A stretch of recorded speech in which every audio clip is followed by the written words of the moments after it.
Olá pessoal, como vão? Nós vamos dar início agora a uma sequência de vídeos da disciplina Lógica Matemática. Apesar de eu não ser o professor da disciplina, que é Heitor Fragoso, nós vamos fazer esse vídeo inicial por causa da questão dos polos em si, que alguns polos vão começar primeiro. Eu vou falar um pouco sobre lógica, só que na matemática. Não vou falar sobre lógica no sentido muito amplo. A lógica é uma disciplina estudada nos cursos, inclusive, de filosofia. A disciplina de lógica na matemática, ela trabalha basicamente com o que nós chamamos de argumentos. Os argumentos são usados sempre nas nossas vidas, nas conversas informais, em política e também na matemática, por que não? Um exemplo simples é quando um professor ministra uma aula, ele utiliza de argumentos para convencer seus alunos que tudo aquilo que ele fala é verdadeiro. Ok? Um advogado, da mesma forma, ele se comunica com o público tentando convencer que aquele argumento que ele está utilizando é verdadeiro. Bom, mas enfim, vamos adiante. A lógica na matemática, ela estuda uma parte das sentenças que nós chamaremos de proposições matemáticas. É um pouco diferente das sentenças da língua portuguesa ou das sentenças em outra língua. As chamadas proposições, elas têm que ser, nesse caso, sentenças declarativas. Ou seja, elas não podem ser interrogativas nem exclamativas. Elas devem ter um sentido completo. Elas têm que dizer e completar o raciocínio. E, além disso, elas podem ser classificadas em duas situações opostas, ou verdadeiras ou falsas. As operações que nós podemos fazer com essas proposições são as seguintes: negação, que nós chamamos de não, a conjunção, que nós chamamos de e, a disjunção chamada ou, a condicional, que é uma das mais importantes, chamada se então. Por exemplo, se eu for ao Rio, então comprarei um presente. Se eu for eleito, então lhe darei um emprego. E a última é chamada de equivalência, chamada se e somente se. Por exemplo, um número é primo se somente se ele é ímpar e, além disso, ele é diferente de 2. Isso é uma equivalência falsa, inclusive. Nós vamos ver depois, tá certo? Existem dois princípios, chamados princípios da lógica, que são bastante simples. Um deles é chamado princípio da não contradição, que ela diz que uma proposição em matemática não pode ser ao mesmo tempo verdadeira ou falsa. Verdadeira e falsa. Notem aqui que eu estou usando um conectivo i. Ou seja, ela não pode depender das pessoas julgarem. Nós vamos ver um exemplo daqui a pouco, tá certo? Esse outro princípio, chamado princípio do terceiro excluído, diz que uma proposição ou é verdadeira ou é falsa. Ou seja, não acontece um terceiro caso. Por exemplo, talvez seja verdade, talvez seja falsa. Não. Ou é verdadeira ou falsa.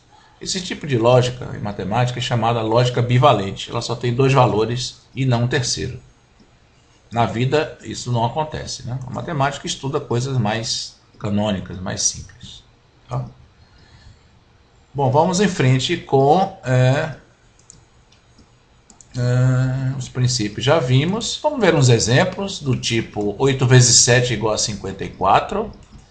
É uma proposição, porque uma sentença afirmativa está dizendo que 8 vezes 7 é igual a 54. Essa proposição daqui ela é falsa. Não é isso? É uma proposição falsa.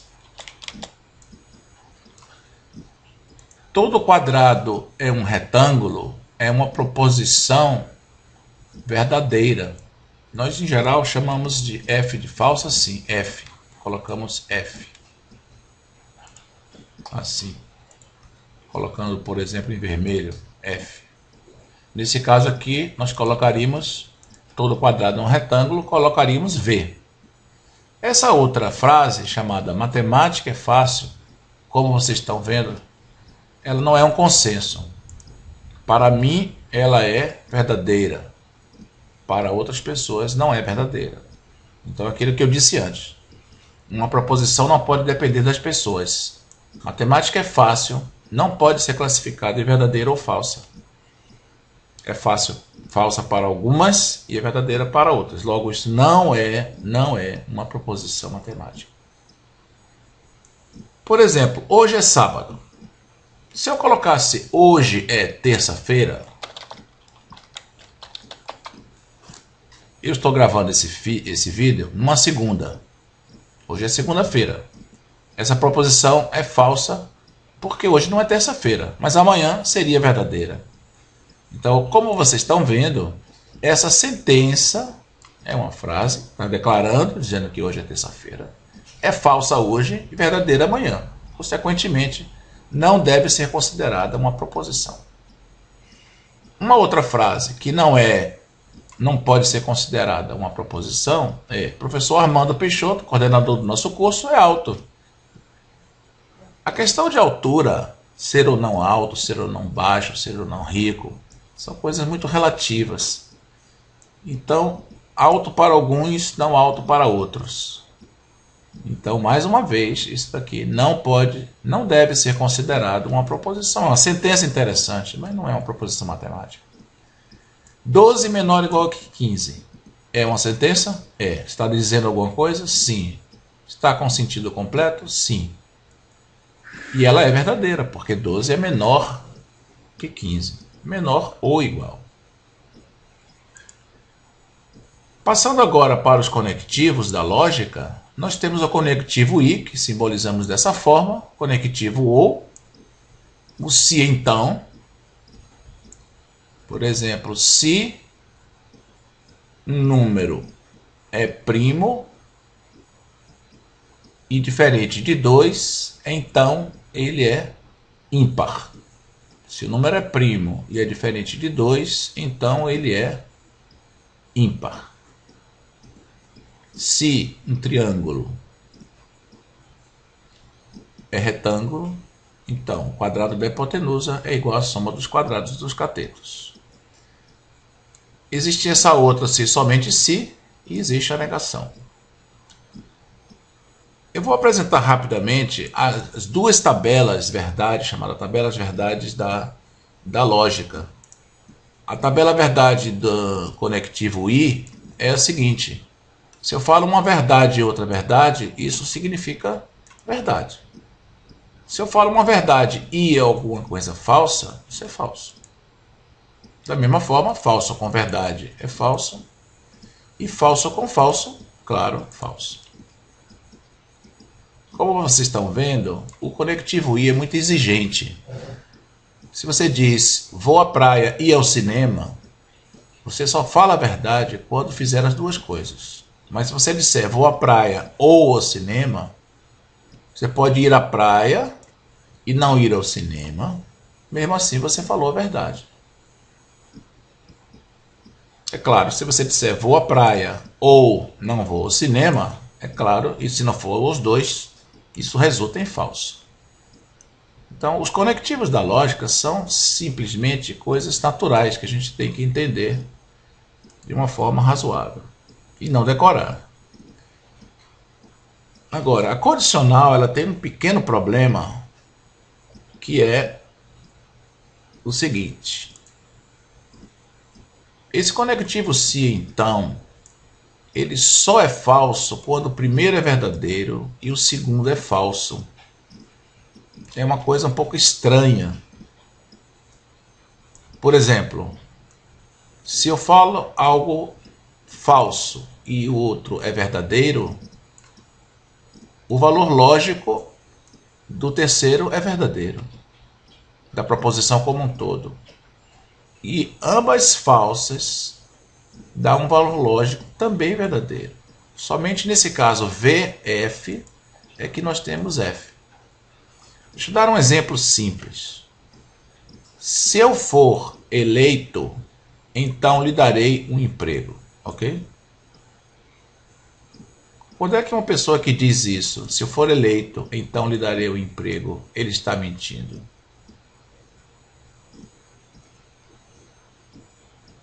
Pensa um pouquinho aí. Se eu for eleito, então lhe darei o emprego. Ou a mãe disse para o filho, se você for aprovado, então lhe darei um DVD. Quando é que ela mentirá? Quando é que ela não vai falar a verdade? Qual a resposta?